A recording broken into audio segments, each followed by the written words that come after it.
Ciao a tutti e benvenuti a questo video su Sismur. Abbiamo visto nel video precedente una panoramica di un esempio di edificio in muratura fatto con questo software. Vedremo adesso passo passo come è stato creato quell'esempio che abbiamo visto nel video precedente. E partiamo quindi da un nuovo progetto completamente vuoto e andiamo a vedere, andando con ordine, queste icone qua in alto. Quindi partiamo dalla prima icona, cioè dati generali del progetto, dove avete possibile inserire comune, località, oggetto, committente, progettista, DL, data. Sono dati che poi compariranno nella relazione di calcolo e che per adesso non sono di grande interesse, sono solo da compilare e quindi in base ai dati di volta in volta del progetto che si sta eseguendo. Invece è molto più interessante la seconda icona, dati progettuali, composta da 4 finestre dove si vanno a inserire i veri e propri dati per il modello, per poter eseguire e far girare il modello correttamente. La prima finestra, dati sismici di calcolo, ci permette di inserire ovviamente la vita nominale della costruzione, quindi il coefficiente d'uso. Come al solito abbiamo dei punti di domanda che ci vanno a chiarire come la normativa prevede l'inserimento di questi valori. Quindi ecco qui che la vita nominale per opere ordinarie è deve essere maggiore o uguale a 50 anni e per la classe d'uso anche qui vengono riportate le varie classi di edifici e i seguenti coefficienti. Vabbè, tutte cose che sappiamo già. Poi si va a mettere la zona sismica, ovviamente la zona sismica non è indispensabile, è un dato ancora che va a compilare, però non cambia ovviamente la bontà e quindi i dati sismici di progetto. Invece utilissima la categoria di suolo, quindi dalla A alla E, anche in questo caso vi ricordo da una relazione geologica è possibile ricavare il tipo di terreno e quindi inserirlo, questo invece influisce parecchio sugli spettri sismici, quindi in questo caso inseriamo come nell'esempio la categoria suolo B e poi bisogna inserire i dati sismici all'OSLV, quindi questi tre, AG su G, F0 e T con C dell'SLV e la stessa cosa per l'SLD. Per farlo possiamo utilizzare spettri, questo bottone qui ci porta a aprire un file, ci chiede di aprire un file esterno Excel, diamo il sì, inizialmente il nome lo apriva, non lo trovava. Per farlo l'ho aperto io manualmente, gli ho messo abilita modifiche in Excel e poi è funzionato. Comunque in qualche modo riuscite ad aprirlo, o lo aprite così direttamente col tasto oppure è un file che è a disposizione sul Ministero delle Infrastrutture, quindi si può scaricare, chiunque può scaricarlo. Ed ecco che qui abbiamo i dati, a seconda ovviamente dobbiamo tornare indietro, a seconda se andiamo a partire dall'inizio, a seconda delle varie fasi inserendo i vari dati, arriviamo fino ad avere le categorie, quindi i dati dei nostri spettri, quindi possiamo avere i parametri e qui ricavare le nostre grandezze. Ma a parte questo vado a inserire quelle previste dall'esempio numero 1, quindi chiudiamo queste finestre e andiamo a inserire manualmente, come nell'esempio che vi dicevo, quindi 0.259, vi riporto i dati così come sono, 2.361, 0.344, 0.344, 0.103.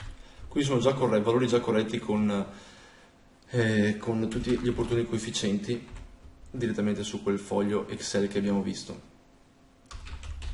Ok, quest'ultimo valore, coefficiente di incremento di riferimento aspetti di progetto, se impostato su 1 considera appunto gli aspetti di progetto. Se invece vogliamo fare un'analisi non sismica, come ci suggerisce anche la nota, per verificare con l'indice sismico si pone CSP uguale a 0, quindi per non avere il sisma si mette 0, se qua inseriamo 0 è come effettuare un'analisi statica senza sisma.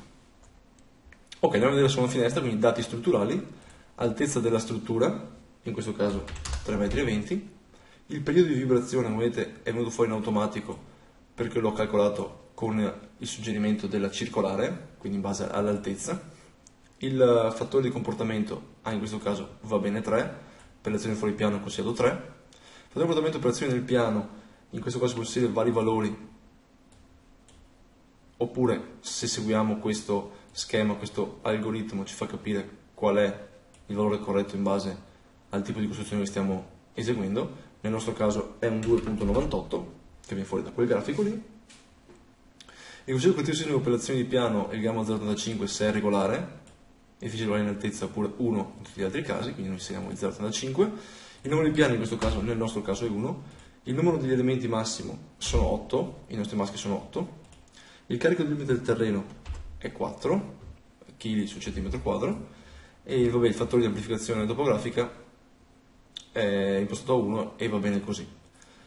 Modelli di calcolo. I modelli di calcolo, come vi dicevo, si possono decidere gli elementi resistenti verticali. Nel nostro caso sarà un modello fatto con maschi murari e fasce di piano rigide. Gli altri casi sono tutte ipotesi di calcolo diverse, che ci sono spiegate bene ancora in questo caso nella nota, e sono tutte teorie di modellazione per la muratura. Noi usiamo maschi murari più fasce di piano rigide. Inoltre gli elementi resistenti orizzontali, tutti i piani rigidi con i 6 maschi, quindi ipotizziamo un solaio rigido, altrimenti si potrebbero vedere tutti i piani non rigidi e non connessi maschi, quindi questo è il peggior caso di una costruzione. Anche in questo caso la nota ci chiarisce cosa vuol dire queste impostazioni, cosa comportano: una ripartizione sismica rigida o non rigida, quindi con conseguenti effetti gravi sulla costruzione, sulla struttura, e gli azioni torsionali accidentali che abbiamo come normativa un 0,05 del centro di massa.